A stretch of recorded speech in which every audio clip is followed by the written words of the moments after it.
Hi everybody. Hey, so just doing another video, and I did rearrange my space. So this is my studio where I do my work. Rearrange some things a bit, so I don't know, we'll see if we like it. So far so good. Anyway, so today I have a really important story to tell. It's a little bit difficult, but I think it's a really important story, so I'm telling it. I'm telling the story. And this is actually, this is really personal, so hopefully I'll get through it without crying. Anyway, that's the plan.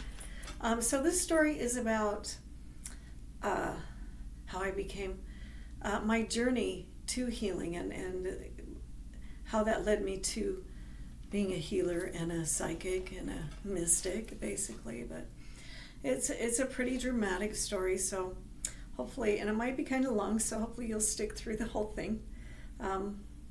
Anyway, so let's get started. So most of you know that if you've listened to any of my videos or you know me, I'm from Utah. I was raised Mormon. And we had a really strange family, really strange. My mom was deaf. My dad could hear. My dad was very much a fanatical Mormon, and that's the words that I used to describe him, as a fanatical Mormon, and just really pretty hardcore Mormon.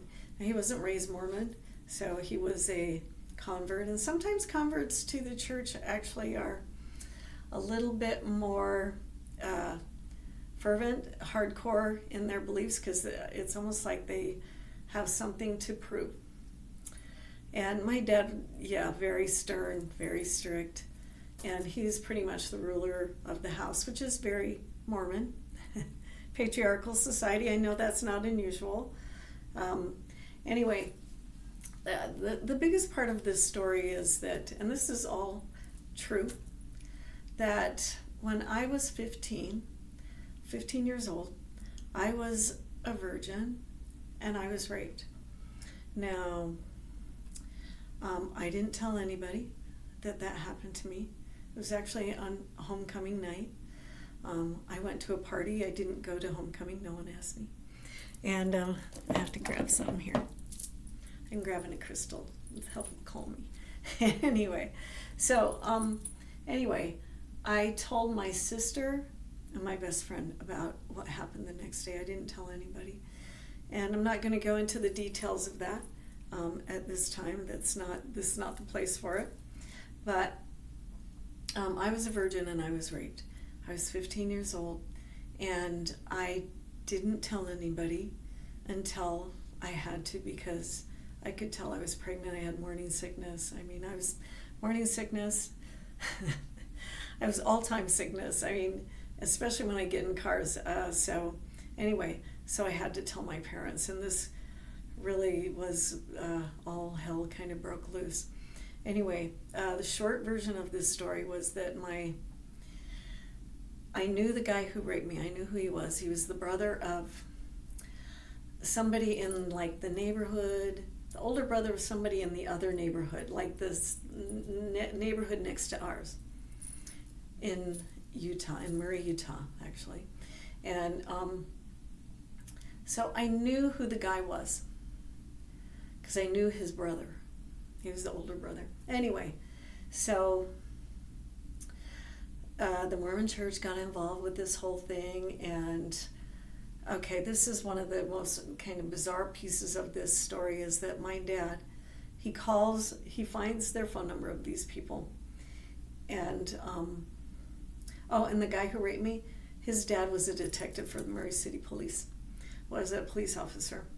Murray City Police. Anyway, so I had to go talk to the cops. I had to, tell my side of the story. It was horrible.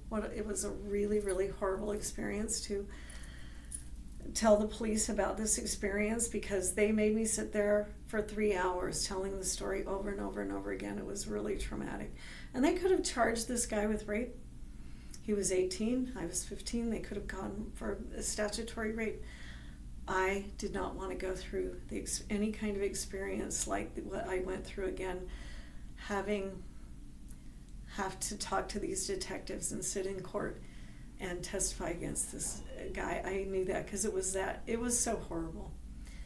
Anyway, and it probably, and really most likely, that these detectives who were drilling me for 3 hours knew this guy's father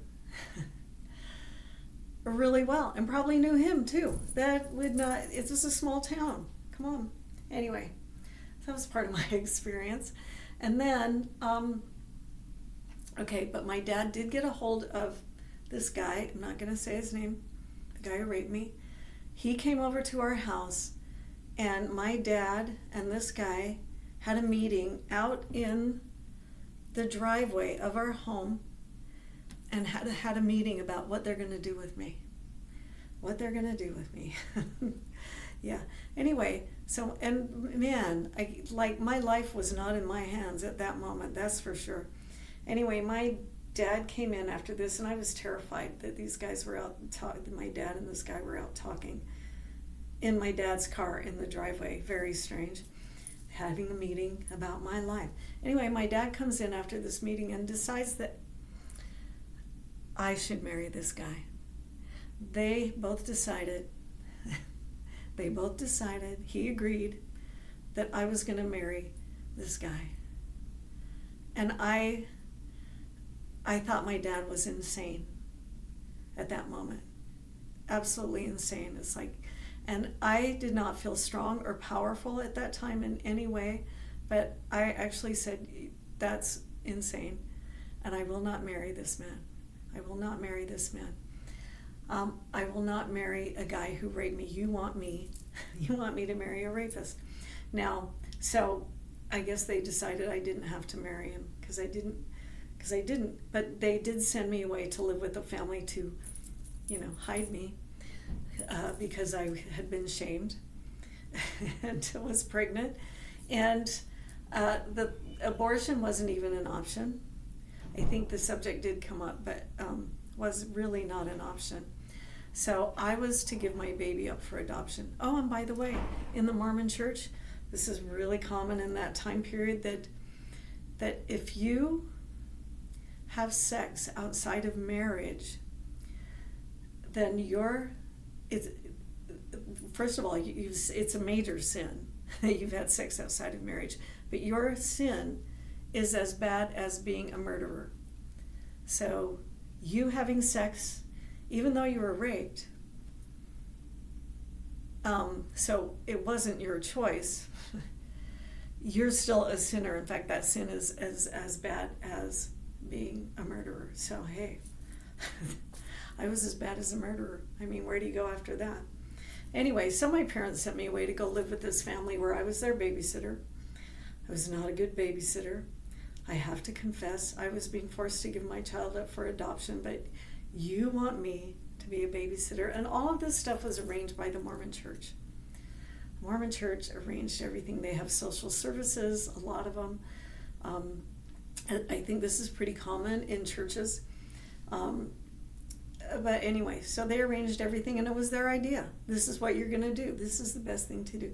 And I know that my parents, they were kind of lost in this sea of what to do. And they already had, we had 3 siblings. I had 3 siblings who had cystic fibrosis. 2 of them at that time were living. 1 had already died when he was 5. So there was already a lot to deal with, and then they throw this happens. And my parents said, we're not going to help you. You cannot keep this baby. There's no way. We're not going to help you. And I was 15 and felt completely powerless. So there was nothing I could do. And I have to say that and I did have a boy. I had my son. He, I absolutely knew that he was a boy. I could feel it. I could feel it in the air. And it was like I could feel almost like his name was being whispered in the wind to me.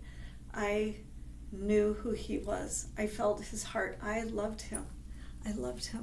And even though I had been raped and that's how he was conceived, I absolutely loved him. But at the same time, I was so sad. I cried myself to sleep every single night.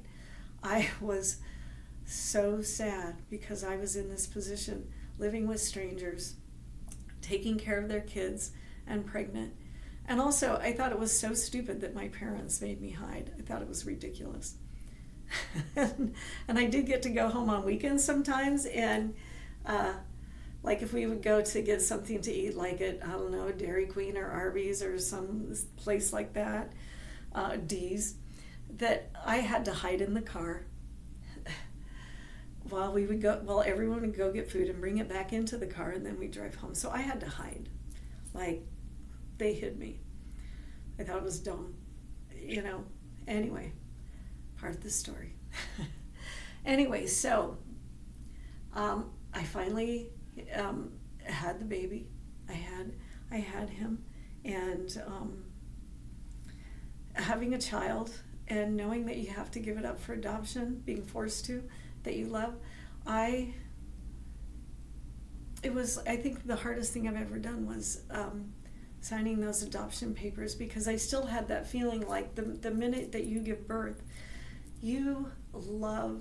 there's this rush of love that you feel that is so incredibly beautiful and emotional, and just kind of one of the awe-inspiring, just you've created life. And so I did see him. They didn't let me hold him. In fact, they kept trying to talk me out of it, like, no, you can't hold him. Anyway, and then they wouldn't let anybody come visit me while I was in the hospital, recuperating. Anything in that time period. I think I was in the hospital, I don't know, a day or two. I can't remember. Something like that. Anyway, much longer than now, that's for sure. Anyway, so I had to sign the adoption papers. And that is the saddest thing that I have ever done in my whole entire life. And when I signed those adoption papers, I signed the papers, and then we went and looked at the window.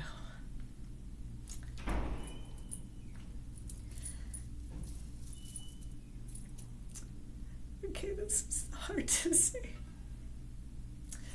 I'm standing in front of the window where a nurse brings my child, and at that time, to me, his name was Brian.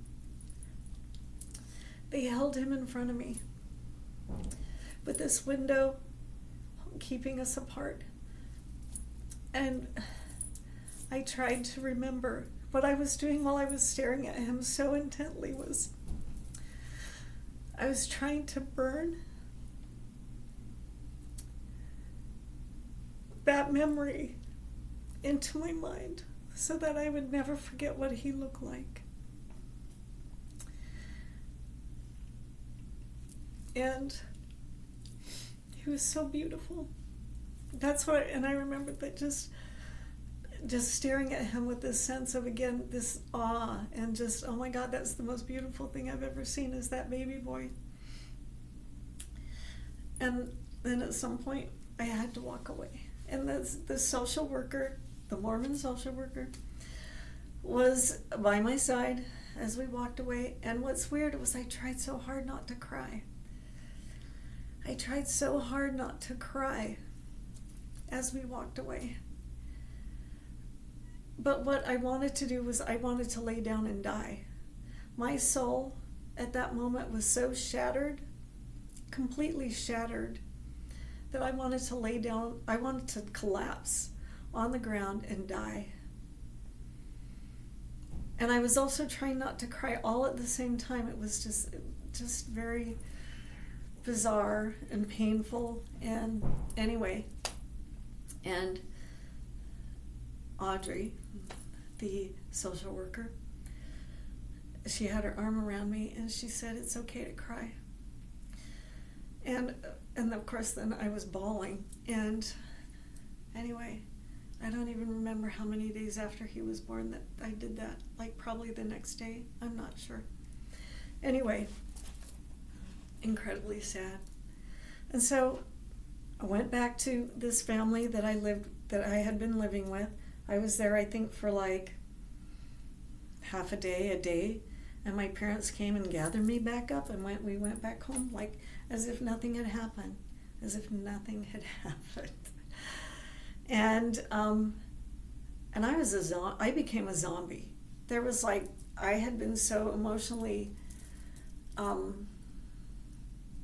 don't know, just torn up, and that I just became a zombie, and it was never addressed. Nothing was ever addressed that that I had been through this, that I had just gone through this experience, that I had given birth and had to give my baby up for adoption, that I even was just still recovering from giving birth, like the big boobs that are leaking all the time, and it was never addressed. It was never spoken of.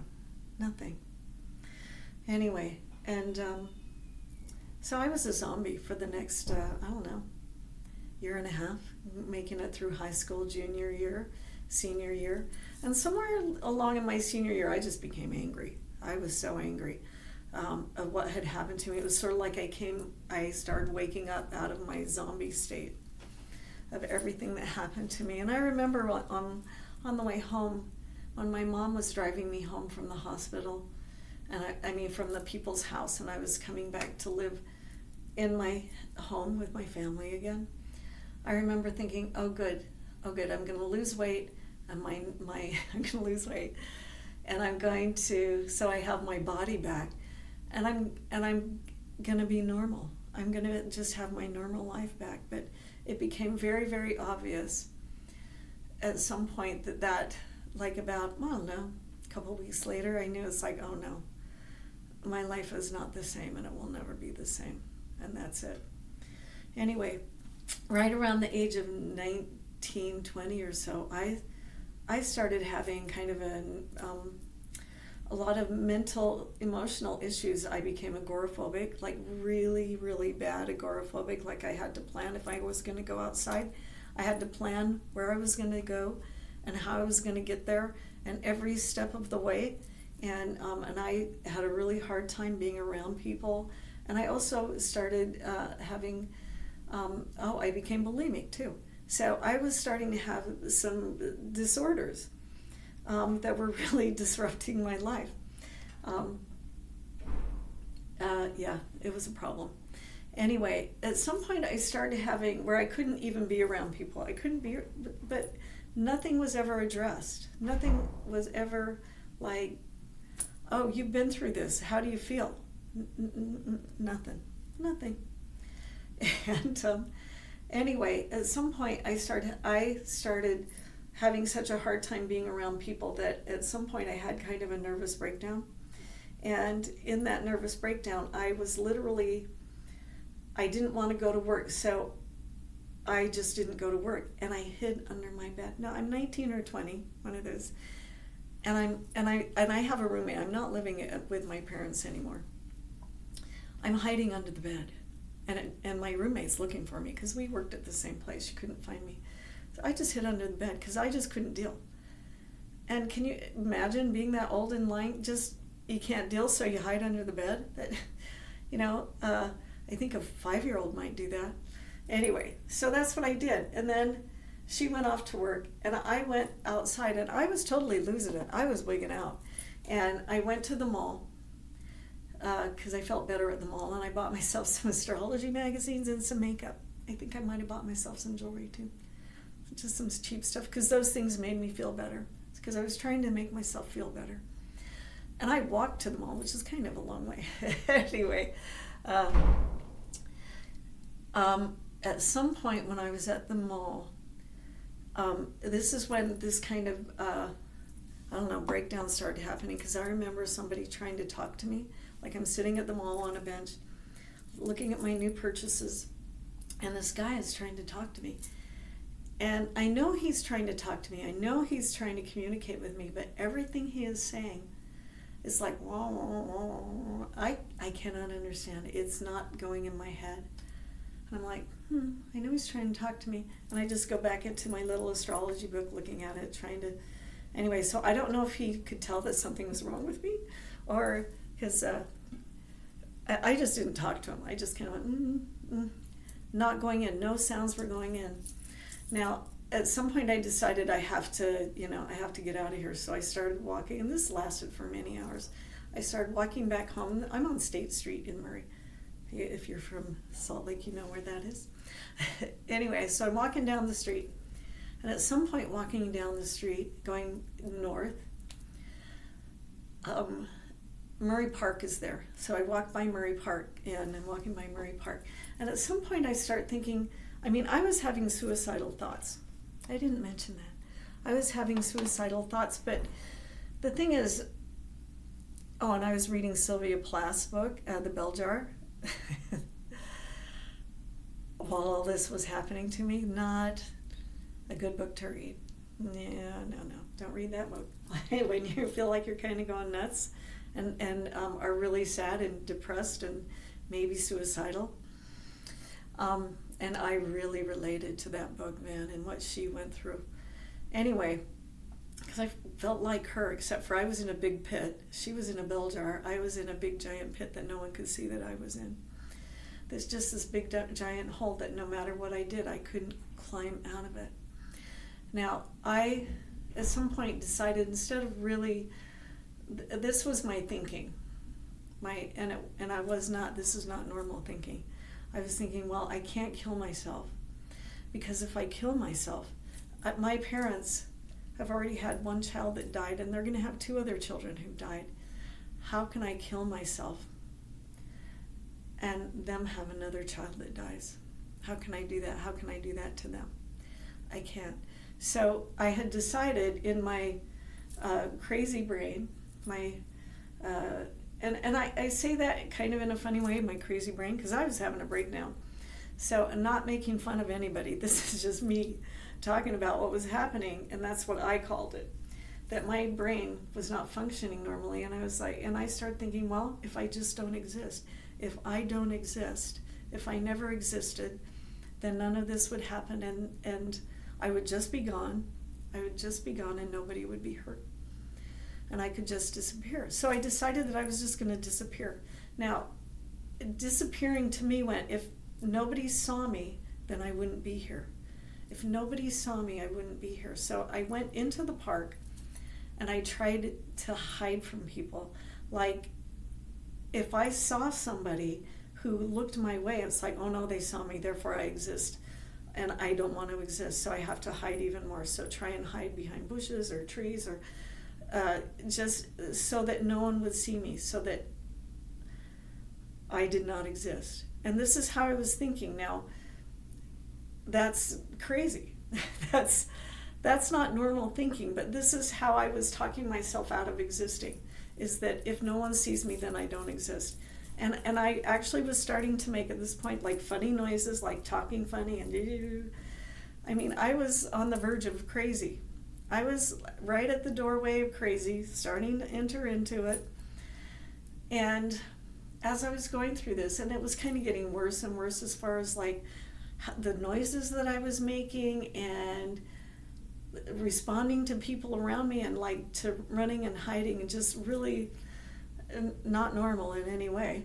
And so I finally, while this was going on, I heard a voice say to me, okay, voice of reason. I actually heard a voice from out here come in. It was a male voice, and it said, go home. Just go home. And I had been out all day, so I decided to walk home. And everybody was worried and looking for me, and I had no idea that people were worried about me or anything. I was too lost in my, whatever, psychosis perhaps. Anyway, so everybody was worried and wondering what would happen to me. And when I had got home, my roommate had wondered what happened to me, some family members. So I went into the bathroom after I got home, and I was staring at myself in the mirror. And again, I heard a voice say, like literal, a male voice from outside here. He said, Lorina, you can go down this path, but it's a really hard path. And what he was talking about is like this path of mental illness, because I was right there. And he only said it once, but I really heard that message, and I said, okay. And I thought, okay, so I need to find a way to heal myself. This is my goal. How can I heal myself? I have to find a way to heal myself. So I went to bed that night. I got up in the morning, and I went, okay, what do I know how to do? What do I know how to do? Because I don't know how to heal myself. I'm at zero, and I literally thought, I am at zero. I am at zero here. I don't know how to get out of this hole. I don't know how to heal myself. I have no clue. But I am a giant mess. What can I do? And I went, well, what do I know how to do? And this is, okay, there's a calm, quiet part of me that said, well, what do I know how to do? And this is how I felt. This is where I started from. Like, my place at zero was, what do I know how to do? And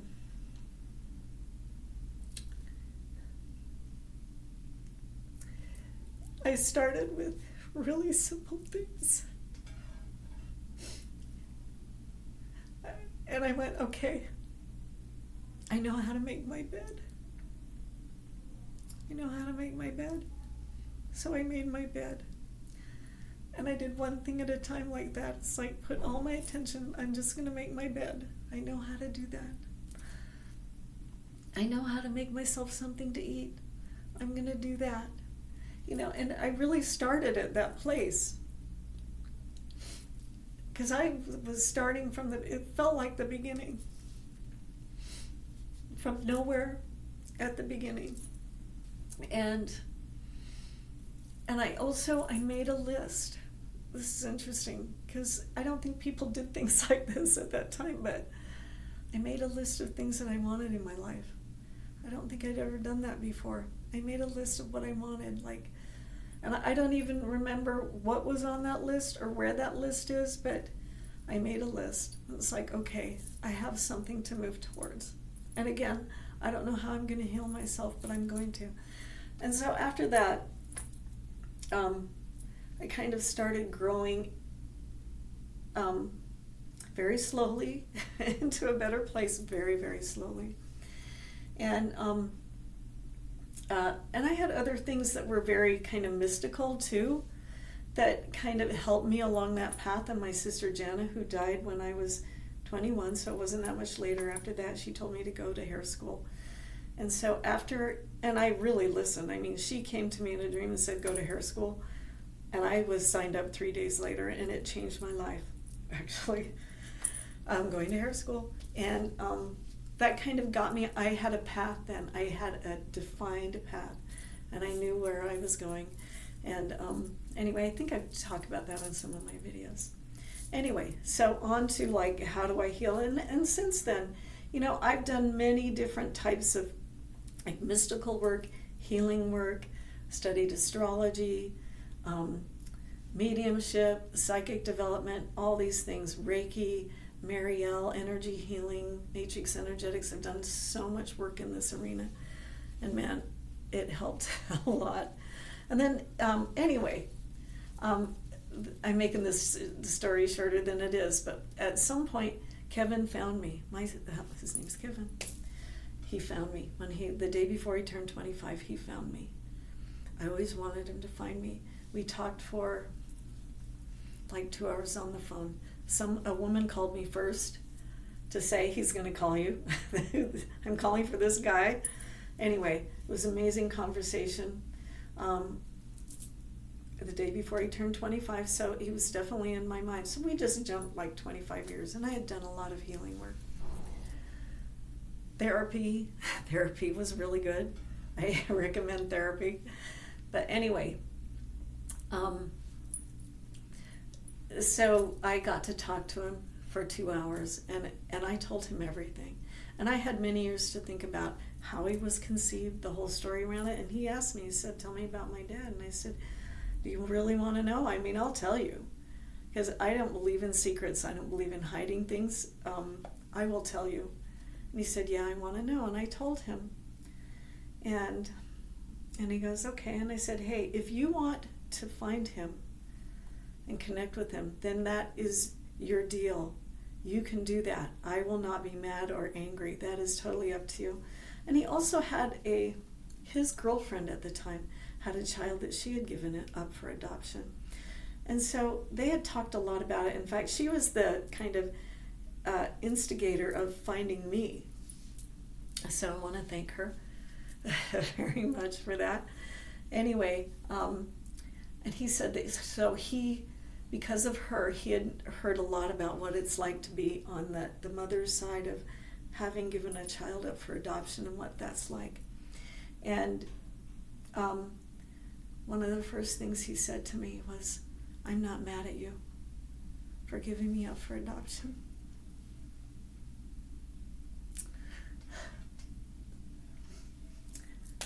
Okay. I was gonna not cry. Anyway, but these are big things. Anyway, so he wanted to meet my family, so I had to meet my family. I was in New York City at the time, so I think I arranged like the next night he got to meet a bunch of my family members, and I wasn't there, but that's okay. Anyway,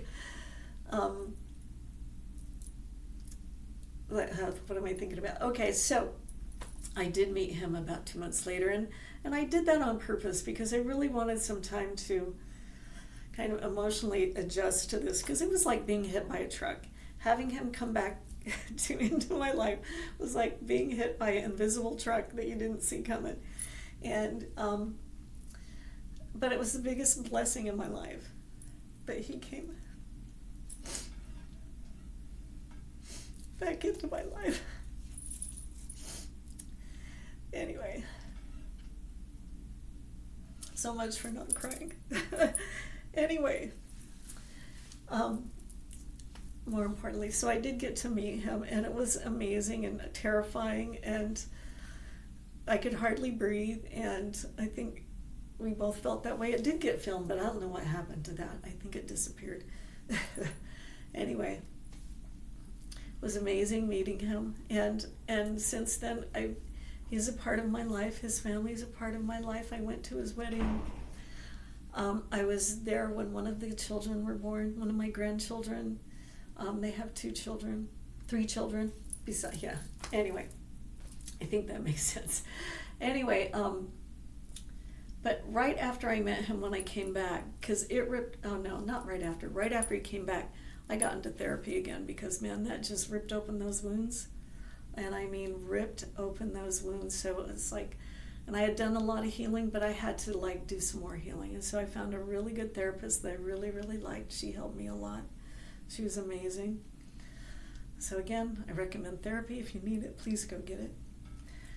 Anyway, so after this, I don't know, probably 5 years later or something, what I noticed was that I was going through this, like, my shoulder, my left shoulder is where I hold my stuff, right back here. All my stuff is like, goes right there.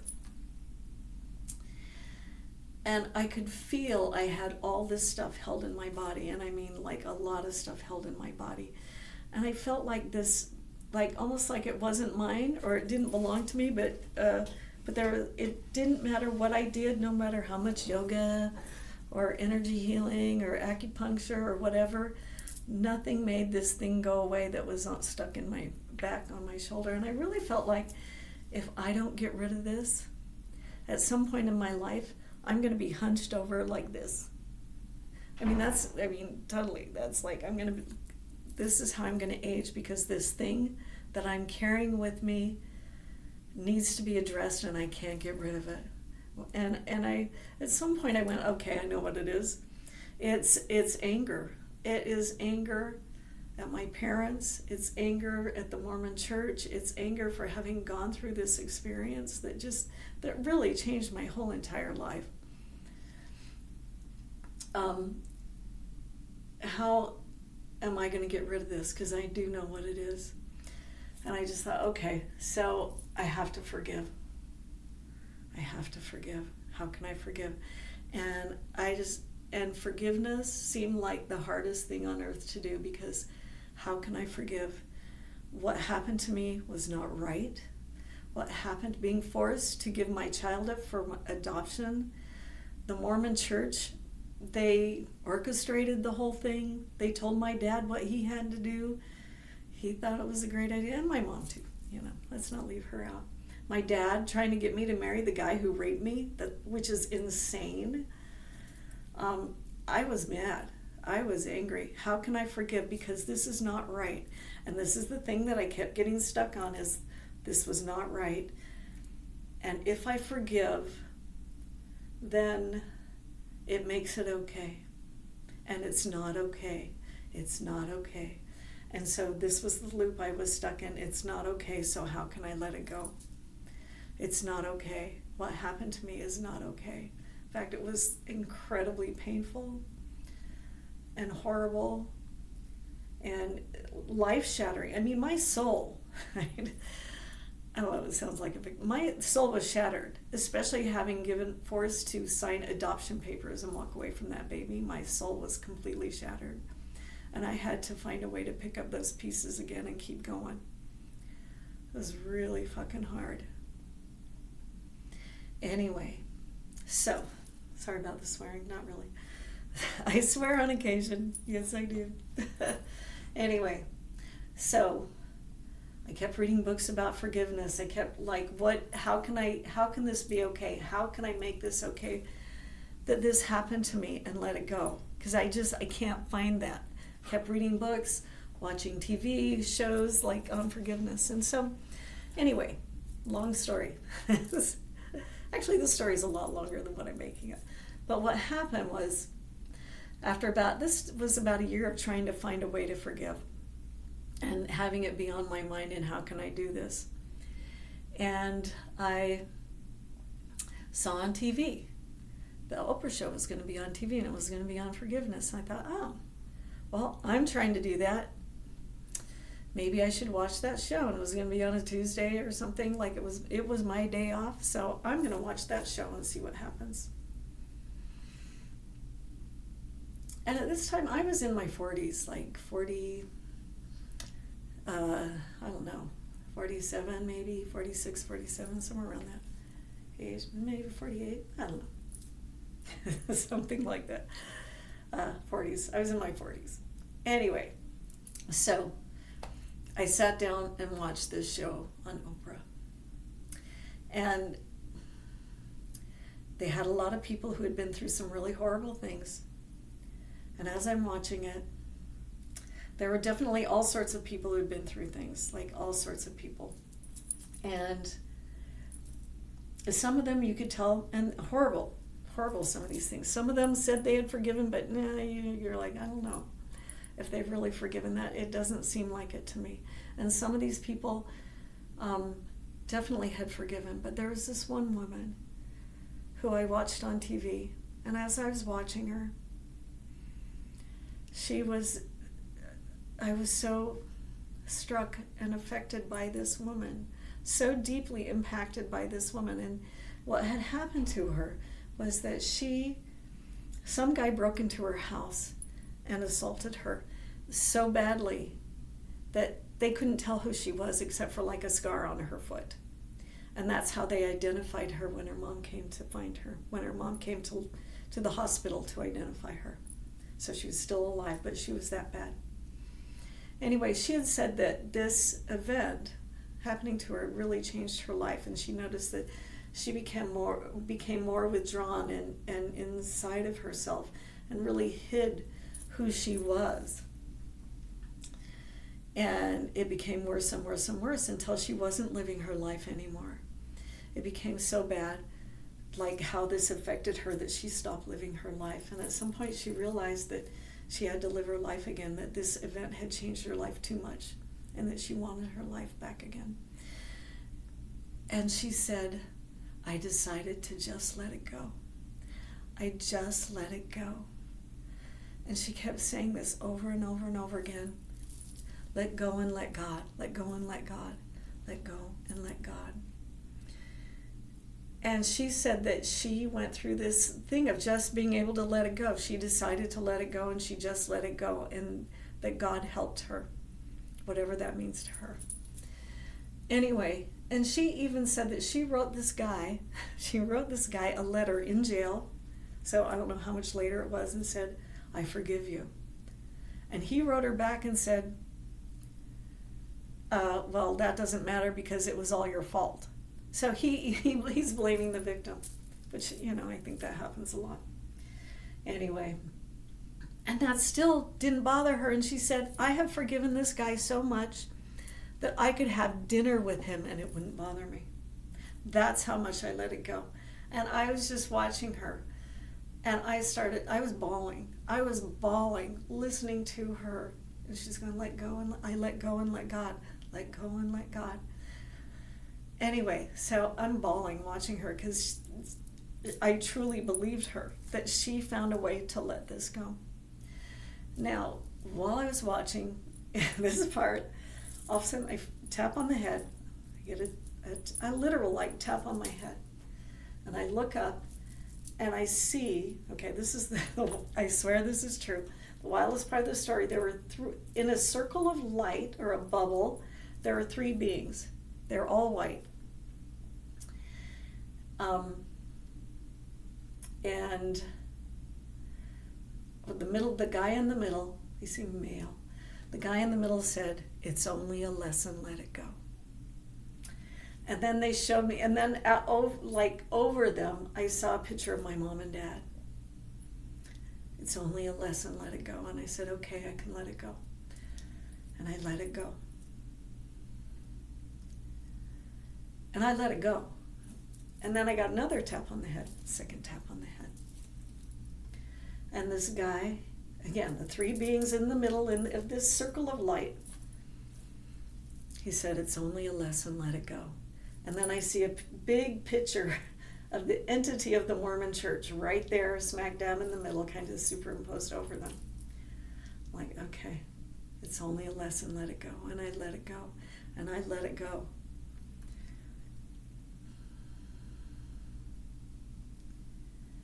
I gave myself permission to let it go.